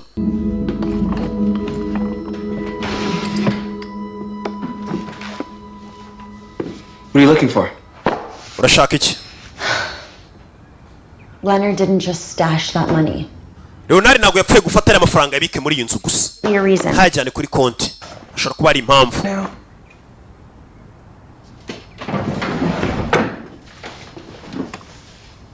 Julia said. Julia yavuze n'avoka. Find out we've been hiding something illegal. Ngo leta imenye ko hari ikintu turi guhisha itemewe ngo byose twabibura. N'iyi nzu bayibura. So what do you suggest? We just give it back? None wagira ngo dukore iki byo dufite byose tubisubize. Nare amafaranga. Maybe. Hari. To who, Katie? I don't know. Tubisubize ndetse n'amafaranga turaye hande nyine sinzi. This never felt right. Gusa ndumva ibintu atari byo turi gukora. Hari amafaranga basanzemo hano. To the way things were before. Je ntago nshaka gusubira uko nahoze mbere. Sinshaka gusubira mu bukene. Adam. We may not have a choice. Nta yandi mahitamo dushobora kuba dufite ariko. We always have a choice. Iteka amahitamo tuba tuyafite. Uwo musore ati ibyo wakora byose sinshaka gusubira mu buzima nari mbayemo bwo gukena. That Mr. Wells bahoraga baserera. The house. That seems a little baje kubwira mico wakoresha gura mukobwa. Doesn't it? Tumva ibyo bintu bikabije ura mukobwa wamusigiye inzu. What can you tell me about her husband? Nicyo ambwira kuri mugabo. Ku mugabo wa Katie. Thing to do with carrying him. Ntabwo ari wamuhaye akazi ngajya gukora mu bustani. At the house. Yakoraga nk'umusitari muri rura rugo. It's strictly against our policy. Ibyo bintu ntabwo binahabanye cyane n'amategeko ya company yacu. Infirm. Ntabwo urugo rw'uriya rw'umuntu w'umusaza twakorezeyo umusore umugabo n'umugore ngo bajye gukorayo. Byabarangaza. Do you know of Miss Franklin ever breaking the rules before? None sura mugore Franklin Katie waba muzi nk'umuntu wicaga amategeko ya. The importance of her job, especially. Umukobwa wumva ingenzi. N'akamaro k'akazi ke. Well, you wouldn't have known it to look at him, but his health was very delicate. Icyo cyo twaramwereje ngagiye kwita kuri musaza n'ubuzima bwe kandi ubuzima bw'ura musaza bwari bumeze neza. Log just to keep track of his medication. Ura mukobwa yari afite igitabo ngo yandikagamo imiti n'amasaha ura musaza agomba kunywera imiti n'igipimo agomba kunywa. You'd have to speak with his doctor about that. Ibyo ugomba kubigana n'umuganga uriya muntu wapfuye. Yeah, sure, we can get that to you. Yeah. Katorore. Thank you. Uyakomeje kuneka amenye byinshi. Just ask you. Mwerekano. Did she ever mention a raise? None seketi yaba yarakubwiye ko bari baramuzamuye ku mushahara we. She deposited that check just before Wellesley died. Mbere ko wese rapfa dore amafaranga bahembye uriya mukobwa Katie. Taking money from that poor old man. Karaga kobwa ka Katie twakwereje gukora muri rugo rw'umusaza agafatirana umusaza akamwambura amafaranga koko. Arababara ni mico. Yasheka umusaza yamwiherera kumufasha none polisi itangiye kuvuga ngo nimba umuntu yarahembwaga wenda tuvuge 500 ku kwezi cyase ku cyumweru kuti icyumweru cyakurikiye cyase ukwezi gukurikiye batangiye kumuha amafaranga menshi cyane. Kumba umusaza yashaka kwifashiriza umukobwa nta kindi yabikoreye. Ariko batangira kuneka iyo umuntu yapfuye ate buri yari atangiye kumukuramo udufaranga agira ate. Abantu nyine niko biba bimeze. Umukobwa akomeza kuzenguruka inzu ni nini.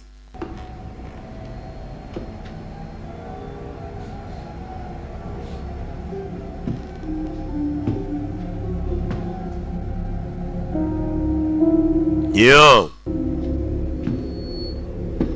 Hakunin.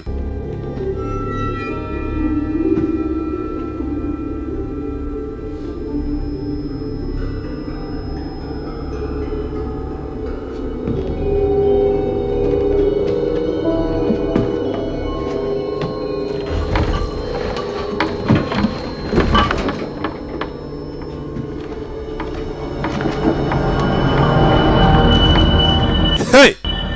Azan.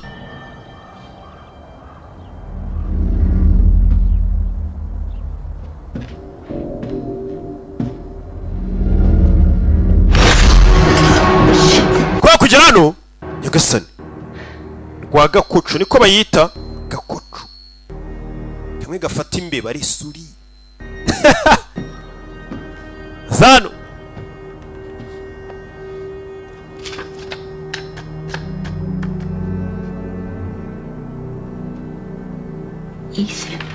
yabonye hano abona sheke ndetso Ethan. Sheke bari bamusinyiye ariko itaragiye kuri banke. Ethan turamuzi.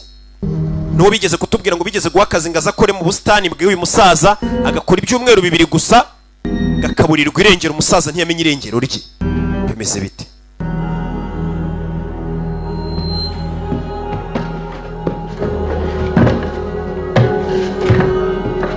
Yeah.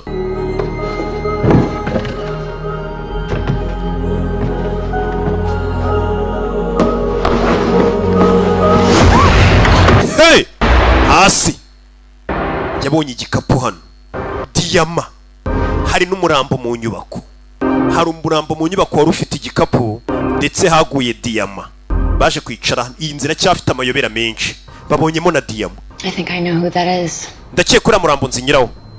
Gwiki? Leonard said something about hiring a gardener. Rero narigeze kumbwira ko yigeze guha akazi umuntu ukora mu busitani. A guy named Ethan. Uwo musore yitwaga Ethan. Hashize nk'imyaka 2. He's been up there for a while. Bivuze ngo amaze igihe kinini muri iriya nzu. Made out to Ethan Doyle. Hari sheke nabonye bari bamwanditseho Ethan Doyle. Leonard said one. Ariko ntabwo yigeze ajya kuzifatamo amafaranga. Never heard from him again. Leonard yamusinyiye sheke, umusore ntiyongeye kumubona wakoraga mu busitani bwe. Hari umuntu ubwo wamurashe. You looked? Warabirebye, wari warabirebye? Yego, uyu musore yarabizi ko hari yari umurambo. Up there. Yavuye amaraso kugeza apfuye. He was murdered. Yeah, I think so. But yeah. Couldn't have known he was there, right? I mean, he would have helped him. And why would Doyle hide out in the shed? Why not come into the house? Saragira gutya. Maybe these have something to do with it. Gutya, izi ni za diyama. Harimo diyama nyinshi kandi nini. Wow. Bega. Inyubako barimo. Nakubwiye ngo voka yimbwa imanuka ihiye batangiye no kugwa ku madiyama ari muri iyi nzu. Gusa bunyimo umurambo bacyakaro wa Ethan Doyle. Wigeze kuza gukora nk'umuntu ukora kugira gutya diyama ziragwa kandi nawe ndebere ziragwa kubera ubwoba no kwikanga. Toragura vuba vuba. But I can't. My car's parked outside. He'll know I'm here. Okay, I'm just. Arakomangirwa. Fungura umuryango Keti. Fungura umuryango. Hari kumuga kingura ibyo kingura se ukomanga avuga nabi. Kumbe ni mico. Oh well, yeah, I'm sure you're very busy setting. Ndabizi urahuze wimukira mu nzu nshyashya. End of yourself, Katie. Wakagombye gukorwa n'isoni. Poor man. Guto wafatirana umusaza wabandi. I could feel it, but je ntago nimvishe ukuntu. Frightened, he couldn't even tell me. Uriya musaza uramuterwa ku buryo atanambwiye ko amufatiranaga umwaka amafaranga.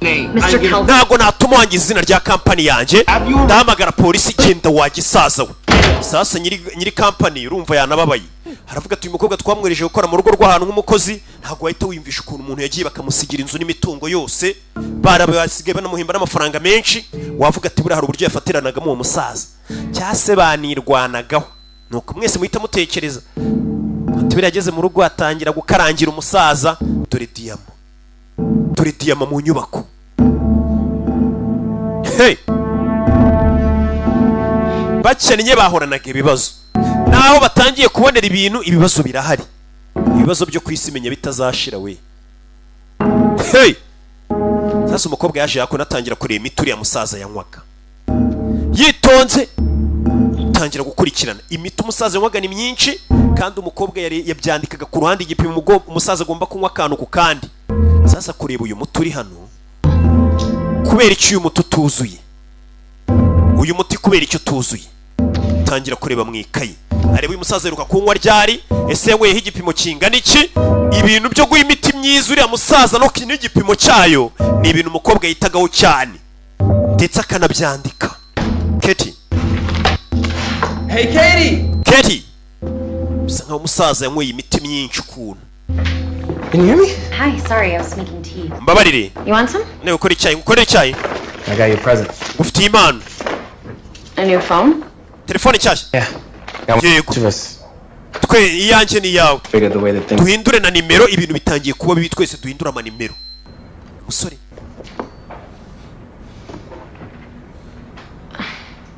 We can't keep them. Izo telefone ntabwo twazigumana. Katie. Adam, no. There is a dead man out there. He was murdered. Umva hano hari umuntu twabonye mu nzu wapfiriyemo. Yari yibye diyama. He may have done who he may have. Wamenya ni gute uwo muntu izo diyama yari yazibye yazizanye muri inzu asikuye. Happened. The police must be looking for him. Don't you? Wabona polisi wo muri no kumuhiga. All the diamonds. Doyiri yibye diyama. He died out there. Araraswa. Aje hanapfira muri iyi nzu. Down a well. Bimeze nk'uko yari kuraswa akagwa mu mugezi. Sasa ngo wa muntu babonye ziriya diyama ze ashobora kuba yari yagiye kwiba izo diyama bakamurasa akaza wongeye muri rugo kuko yakoragamo muri jaride agapfira muri iyi nzu yageze muri iyi nzu. I'm calling Detective Chesler. Ngiye guhamagara Detective Chesler mubwire iby'izi diyama n'umurambo twabonye muri iyi nzu. Kopi yo telefone. Second. Banza basi unyumve segonda. What the heck was Doyle doing here in the first place? Ubundi tumenye uwo musore Ethan Doyle yakoraga iki muri uru rugo. If he's planning to steal a fortune in diamonds. Yaje hano ajya kwiba diyama hanze ariko akora hano nk'umuntu ukora muri jaride. This is the last place that anybody's going to come looking for him. Ahantu nk'aho hanyuma batazigera baza gushakira icyo gisambo. izo diyama turazikeneye. Paper trail. That way he sets up the big score. Nobody knows about this place and he can just hide here. Bivuze ko iki gisambo cyaragiye kwibizo diyama kikaza kwishano kikabero gifira ko cyakoraga akazi. Getting shot and ko gukora mu busitani. Bivuze ngo no hantu nacyo cyari kizi ko nta muntu wakiyasanga. Izo diyama rero nta muntu uzazibona. Those diamonds. Zira diyama ntabwo twazigumana ariko. What are we gonna do about that? What do you mean? If we do this, then the police put us under a microscope. So how does that gonna look? Nitujyana izi diyama polisi baratangira batunekaneka byato na hato. Uracheka bari butekereza iki? Turabasobanurira. It was Leonard's money, that it was his safety net. Tunabwira teri n'amafaranga yari wona ditwe twashyize muri safe deposit box. Believe us, even if we don't end up in jail, we could still lose. Umva niyo polisi tadufunga twayisobanurira ariko hano hantu barahatwambura barabona dufitemo amanyanga menshi. Yes. Yereka n'ubundi byose nago tubikeneye. We have each other. Mu gihe ngufite nawe mfite n'izi nzu bazitwaka n'amafaranga nta kibazo ariko tukumva dutekanye. Sheri ibyo ndabirambiwe. Not enough anymore. I told you I'm not going back to the way things. Nakubwiye ngo sinshaka gusubira mu bukene nari mbayemo. Ibyo wicara ubizi. Pretend it never happened? None twigire ngaho bino bintu bitigeze biba. How? Ndaza kubyitaho. Are you gonna do that? Urabikora hiki?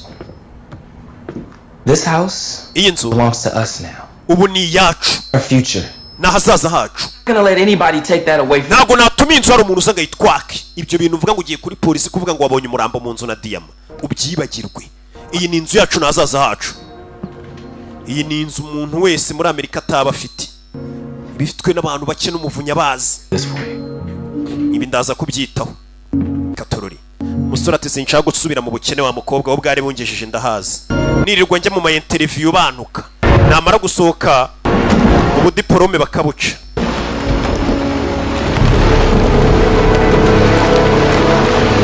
Yeah.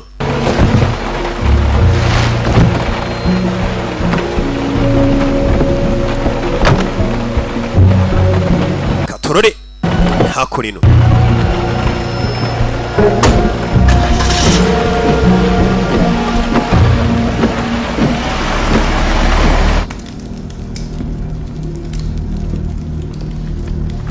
Musore yaje hano.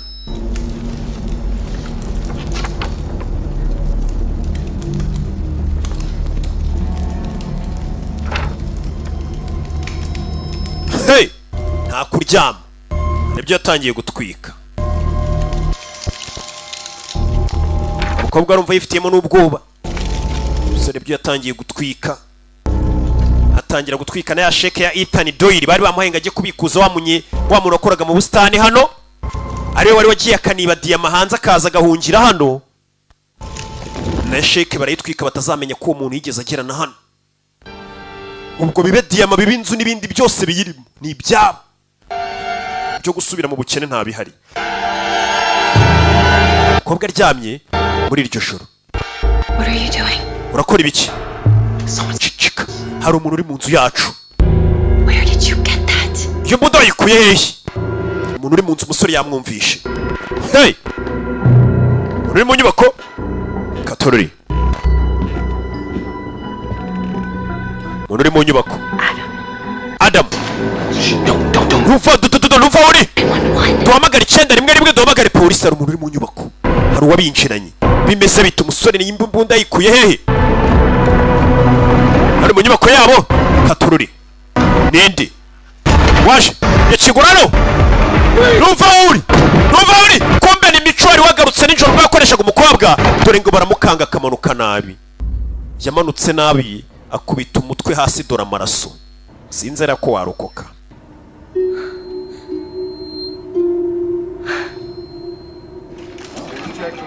Yeah. Nuko byagenze. Bidatinze polisi yayisize. Sasa uyu mupolisi n'ubundi yari ari kubaneka bakurikirana. None iyi nzu ipfiriye mu ndi muntu. Gusa icyo nta kibazo, umuntu yaje mu nzu yaba yarengereye. How are you holding up, Katie? Ketumeze ute? Detective Chesler. Detective Chesler. Hell of a thing. It was an accident. Yeah. Yari impanuka ndabizi. Either way, law says it's self-defense, so it still makes you wonder what was going through his head. And why would he do something like that? Ati ndi kwibaza niki yari afite mu mutwe cyatumye akora ibintu nk'ibi. Bituma azakinjira mu nzu y'abandi. Sinzi.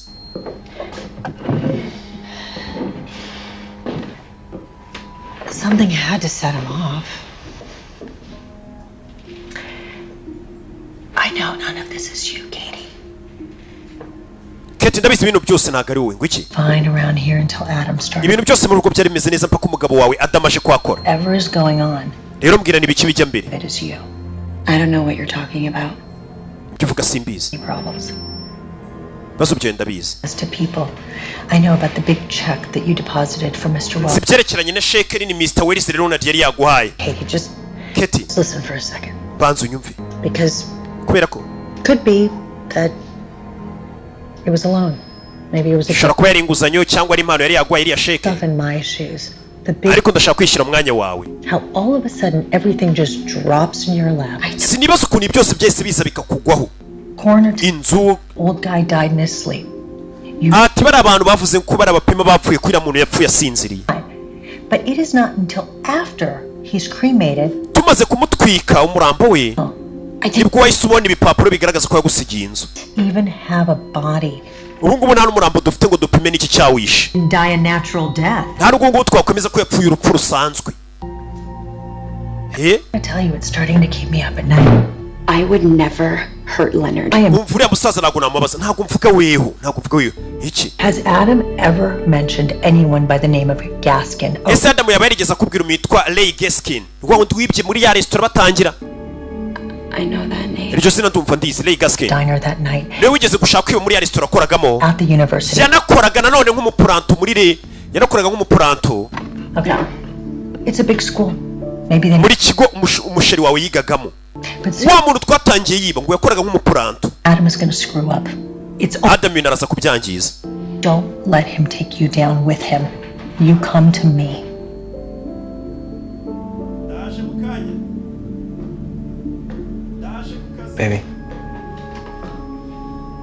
Baby. Talk to you. Muri hangano original abatuvangiye.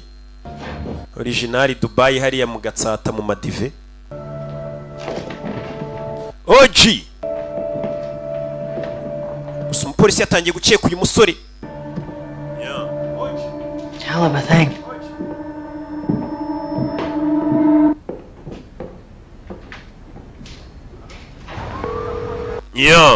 hakurino.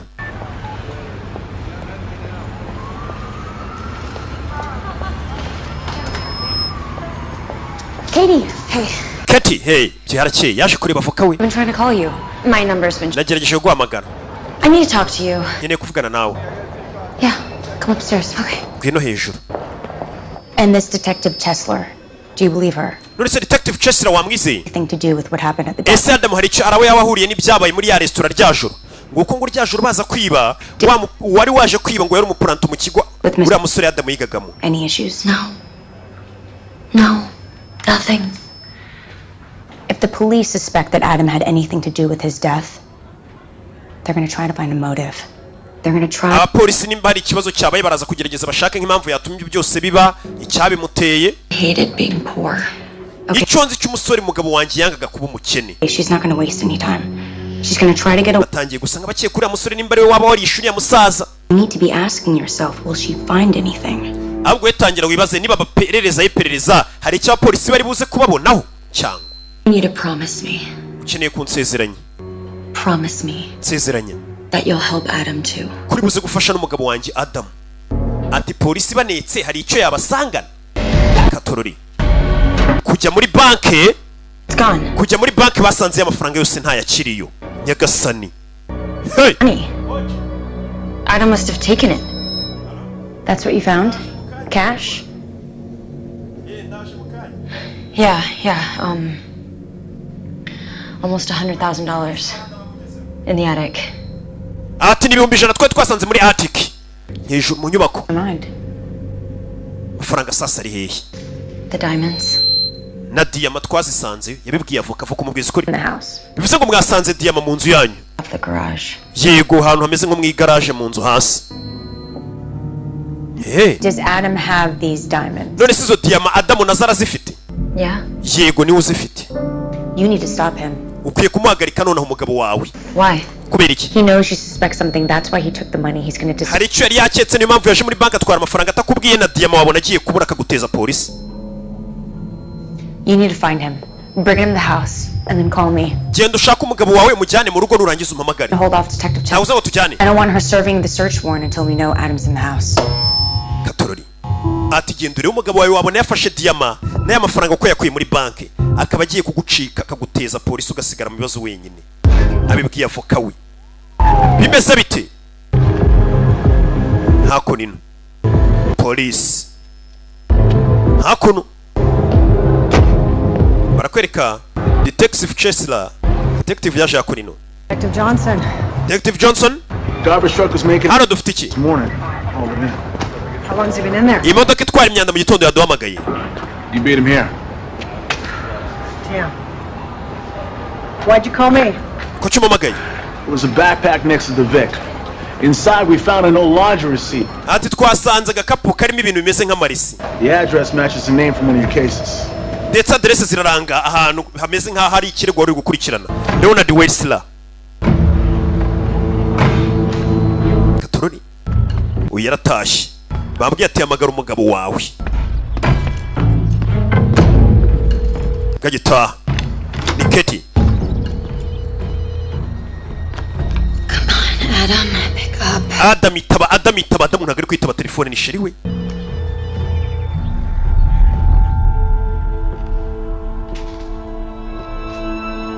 Kuri bano yasanze amafaranga. Where have you been? Adam. Wahoze Adam. The night. Asore gupakira. I wake up in the morning, you're already gone. There's no. Nabyutse mu gitondo nsanga wagiye. All day. Umunsi wose ntiwitabye telefone. The bank? Wagiye muri banki. I need to talk to you about. Hari ikintu nkeneye ko tuganiraho. The money. You're in a lot of trouble. Kuki yotaye amafaranga yose? Hayden. I mean, what's this guy's name? Nabonye uramusore bita Hayden. Nagiye kumuneka. A house. Guess what? There's no record of a Mickey Hayden getting a real estate. Mickey Hayden naje gusanga atari umuntu ugurisha amazu. From prison. Did a couple years. Ahubwo ngo hamaze imyaka 2 avuye muri gereza bamuziza kwiba imikufi. Doesn't even use a gun. He just sweet talks his way through the security door. Then he blinds. Ati bari baramufungiye kwinjira ahantu. Old school. Akagenda karasa akiba gatwara amazahabu n'amadiyama n'imikufi. Dollars and loose diamonds that were never recovered. Atara amadiyama yibyo amadiyama ntigeze aboneka. Niyo mpamvu izo diyama ziri hano niyo mpamvu nawe yazaga hano. Sasa uriya mugabo ajya kuzana avuga ngo arashaka kugurisha inzu yitwa Hayden. Numugezi wa nabi wibaga. Ngo bari baramufunze imyaka 2 ishize bamurekuye sasa ngo ari diyama zabuze. Doyire niwe wacikanye diyama. There's only one other person who could have known about it. The one who shot him. Hari umuntu wenyine uzi ko ziriya diyama ziri muri iyi nzu nuwarashe Doyire. Fake name. What do you think we weren't smart enough to figure this out? We have to call the police. Tuhamagare polisi rero tuyibwire. What to do is get the hell out of town. Icyo tugiye gukora ni ukuvana tukagenda n'amafaranga na diyama. Can you go pack some stuff up real fast? Ahubwo pakira ibintu byawe duhunge dore ni ikibazo. Bamenye ko byivanzemo n'abagizi ba nabi. Ziriya diyama ni iz'umugizi wa nabitwa Hayden. Bamaze iminsi bakurikirana. Yari yaribanye n'uwitwa Doyle. Get changed. Genda uhindura imyenda. Umukobwa arabibona ko uyu mugabo washaka kubahunga bameze nkaho bari kibucyo bacikanye amafaranga na diyama nanone by'umugezi wa nabo umuntu uvuye muri gereza bishobora kuba byaba ikibazo. Katorori. Yeah. Zan. Hi Julia. Bite Julia hamagara wa mwavoka we. Ni Keti. He's here, but ari hano. It wasn't him. Ariko byasanga atari we. Bahita mwambura telefone cicika. Hayden yahageze. I don't know. Call him out here. Hamagara umugabo wawe nuna. Uyu niwe nyiri diyama. Yari yarazibye baramufunga. Uwo bazibanyaza muri iyi nzapfira ari we Ethan. Sasa yafungura ashaka izo diyama. Akunigira umukobwa.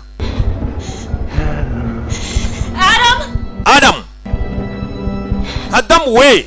Yagasani. Let her go. Mureka gende. Just want the diamonds. I said let her go. Ndashaka izo diyama zanjye ngamureka kagenda. Long time for this. Nategereje igihe kinini ntegereje izo diyama. They are someplace to. Gera izo diyama ziri ahantu utazibona. That's right. So I just give you the diamonds. Katorori. Here's the thing now. Nurasora turasa twembi. From there, my gun's gonna go off and it's gonna blow a hole in her. Niyo wandasura aho ngaho uyu mukobwa nawe arapfa. How do we? Let's just talk about this. Reka bino tubiganireho. sasu katurore bararasana umusore bamushyiramo katurore umukobwa hasi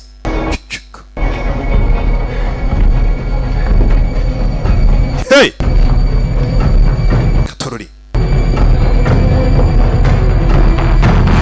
mu nyubako kugeza ubu n'abarashaka diyamaze sasu irindi gusa uyu nawe yarashwe Adamu ko byagenze Adamu No. Oya Adamu Baby Yo Adamu ararashwe Stay with me. Adamu agiye gupfa yaramubwiye ati muri jaride niryo jambo ryonyine yamubwiye ati muri jaride duravoka ngaravayo avoka nibwo akiyagera Julia Adamu aramwongorera ati muri jaride Katie avoka ari hano Oh my god. Mana yanjye Here, Katie.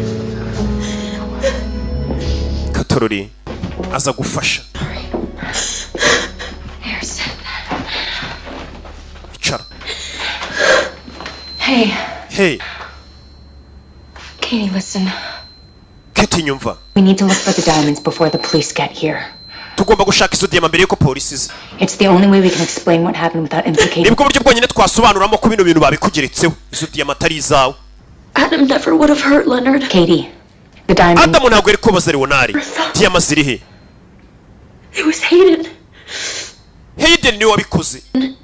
Killed him with an overdose. Hayden niwe wishyuriye musaza Leonard amwicishije imiti nyinshi overdose. Medication. Narebye mu gitabo cy'imiti na Leonard nsanga hari umuntu wamuhaye ibinini byinshi. Leonard used to tell me all the time that he could hear someone in the house, but I never. Leonard kandi buri gihe ajyaga ambwira ngo ajya yumva umuntu ninjoro muri iyi nzu. Looking for yari Hayden. Uwo muntu ashaka diyama. But you did. I don't. Diyama wazibonye se? Simbyumva. Why did Hayden shoot Doyle? Kubera iki Hayden yarashe Doyle? He end up with the diamonds. Kuki atatwaye diyama nimba ari warashe Hayden nako Doyle? Wande wakoraga mustan. I mean, how smart do you have to be to decide to rip off your partner, shoot him while the cops are rolling up? Atubira yarashe umwunganizi wabonye abapolisi baje. Kuri miliyoni zisaga 3 ziri muri diyama, ziriya diyama zigaze miliyoni 3. Aragenda kubita imyaka 2 muri gereza. Navoka.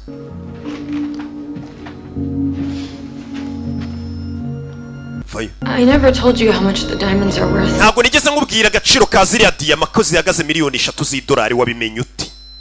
Arabaza uyu. Uyavayo n'imbunda navoka. Hey! What are you doing? Look, okay, I paid my dues. Umva narishyuye ibihano byanjye. As a public defender, namaze imyaka 10 mburanira abantu. I knew he was an idiot. Urakeka ikirego cya Hayden nakimenye gute? Nari mbizi ko ari ikigoryi. Ariko inkuru ye narayizeye. He messes everything up. Ibintu byose dore yabyangije. Ninjye waburanye kugira ngo imyaka 2 abari bamukatira yonyine. Ikintu cyonyine nagomba gukora amafaranga cyari ziriya diyama. None dore yapfuye atamaye kuri diyama. You helped kill Leonard? Bivuze ngo nawe wafatanije na Hayden kwica muzere Leonard. That was all Hayden. Oya ibyo wabikoze na Hayden byose. No utarushoboye kwihangana. Yashaka kwihutisha ibintu. The will. It isn't real, is it? It's real enough. Uretse urupapuro by'uko bansigiye imitungo ni ibyanyabyo. What's the difference? Look, I'm sure Leonard would have given. Ni ibyanyabyo nyine nubwo twabihimbye tukubeshyira ko bagusigiye imitungo ariko nta muntu uzigira ukuvumbura. Uzayigumana. Wema diyama. Where the diamonds are. Wembwira aho diyama ziri usigarana ibinzu n'imitungo nta muntu uzigira umenya ko ari ibya fake ibipapuro. Sinzi. Katie. Adam hid them. Adam niwe wari warahishe izo diyama. But I wouldn't tell you if I. Niyo nabanza hano diyama ziri ariko sinahakubwira. Yugasani. You know, that's what I really liked about you. It was never about the money. Nubundi we ntabwo wigeze wita ku bintu by'amafaranga cyane. But I'm sure they'll turn up. These things always do. kano kari buze gukora. Katie, kumbe detective. Detective. I'm Miss Franklin's attorney. Baita Julia, Brian Kim. Byron Kim, I'm gonna need you to step out so I can see both your hands. If you just get Madame Julia ndagira ngo ujye ku ruhande mbona amaboko yawe yombi. Right now. Jya ku ruhande. No. Jya ku ruhande. You would just listen. Sawa katurori. Detective. Taramurasa. Yaramubangamira. Sasu kuravoka. Yari yarabonaniye kira kigoryi aragifasha kurikirana ikirego cya Hayden amenya ko ari diyama za miliyoni 3 bakomeza gufashanya ngo nibazibona bazagabana nayo izo diyama yazishakaga. Diyama zari zaribwe na Hayden. Meze neza. Katorore uyu sheri we yapfuye nako n'umugabo we. Umugabo wararashwe. Umugabo we ngo nta cyaha cyamuhama gusibye ko ari umuntu witinyira ubukene gusa. Avuga ati amahirwe mbonye ntago nayiteshwa. Katorore. Ese diyama ziri he? Uyu Detective Chester nyeneye ubufasha na ambulance none igitaraganya over. Yesa hamagara. Barakwereka ibyo byarabaye. Hashize andi mezi 4 bira bintu bibaye. Mugabo apfuye.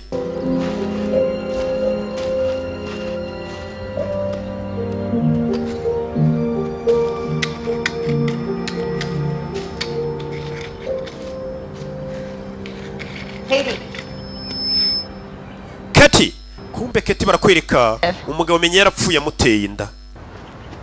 Waje kumusura. Detective. Urugo yararusigaranye. A young cedar. This is a nice spot. Lots of sun. Yeah, I think so. It's good to see you. Kiza ukubona umugabo yapfuye amuteye inda. Detective amufashije. Look beautiful. Thank you. Yeah, we're doing well. Well, I came by to let you know that the case is officially closed. Narije kubwira ko ikirego twagifunze cyahagaze. Julia and Byron Kim are the only suspects on record. Hayden na Julia Brian Kim nibo bonyine twakekaga. Her father had a criminal history. Bivuze ngo papa w'uwo mwana nta cyana kimwe arangwaho uwo mwana azakora rwose papa yumva ko nta cyaha bamushinjaga. We've been through that place a half a dozen times, top to bottom. Still can't figure it out. He didn't tell me. Ninzu umukobwa yarayisigaranye ubwo nyine inzibaye. Na n'ubu sinzi ahantu rwose Adam yahishe izo diyama. Ariko nakifuje ko nakabaye mazi nkazigwa. Take care of yourself, Katie. Uze kwitaho Katie. You too. Nawe.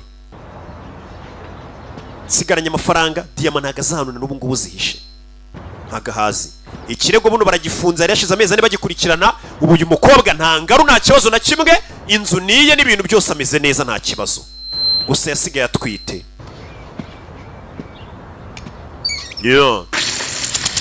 Yaje akurino yibera hano wenyine na ahantu hagari atangira kuhira. Mbega voka yimbwa yamanutse hi. Bimeze bite? Sasa yafunguye amazi hano. Amazi akomeza kumeneka agenda hakuryo. Amazi akomeza kumeneka ndagira ukurikire filime. Barakwereka ko no mu bustani munsi y'igiti kiri hano amazi uko yagakomeje kugenda gwa hano hakuno. Amazi agwa hano. Nta tuntu muri kubona. Nta tuntu muri kubona. Amazi yaraje akomeza kumanuka. Kumbe diamadora aho umusore yari yarazitabye. Mu yandi magambo Katie na diyama bwarazisigaranye nize. Na diyama ziri hakunino. Agafilime kacu nako nuko kagenzi yariro nk'ibisanzwe. Imana ibamugisha ndabakunda cyane. Kwibutsa izi filime ukeneye kuzireba online cyangwa uzi umuntu utabasha kugera ku mu DJ wazirebera ku Gasobanuye 250.com. Ni website mugiye kujya muzisangaho. Imana ibamugisha rero entertainment kazanye. Ndaje mvemo mu kanya Savimbi nawe azabaho dufilime tw'ubwenge dukomeza dutwika. Ciao ciao.